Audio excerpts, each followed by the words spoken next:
Sont représentées les anomalies thermiques de surface au sud de l'océan Indien à gauche et l'oscillation des précipitations réduites en Australie à droite, dans la bande 5 à 10 ans et pour la période s'étendant de 1970 à 1977, marquée par des anomalies pluviométriques très contrastées.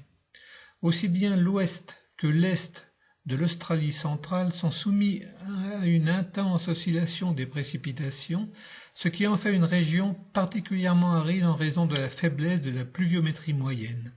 La principale anomalie pluviométrique est en phase avec l'anomalie thermique à l'ouest de l'Australie, qui est généralement de faible amplitude. Celle-ci résulte de la recirculation autour du gir sous-tropical du sud de l'océan Indien de la couche de mélange chaude ou froide formée à partir des ondes de Rossby forcées et résonantes de courte période depuis la pointe sud du plateau continental de l'Afrique. Ainsi, les dépressions produites à partir d'une anomalie thermique positive à l'ouest de l'Australie sont tirées vers l'est jusqu'à une situation de blocage.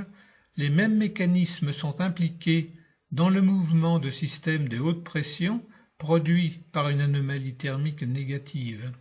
En Australie occidentale, le blocage se produit contre les monts Musgrave, en Australie centrale, s'étendant jusqu'en Australie occidentale, ainsi que contre les monts Macdonnell situés au centre de l'Australie.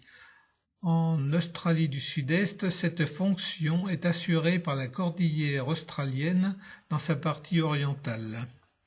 L'anomalie pluviométrique se déplace plus ou moins vers le sud de l'Australie au cours des différents cycles de 8 ans en fonction de la localisation de l'anomalie thermique de surface le long du gir de l'océan Indien, ce qui influe sur la trajectoire du courant de jet sous-tropical.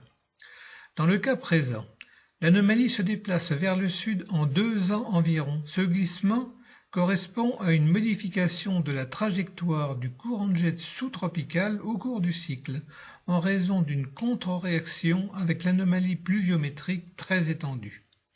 Ce phénomène d'oscillation nord-sud de la pluie n'est pas sans rappeler ce que l'on observe en Europe de l'Ouest.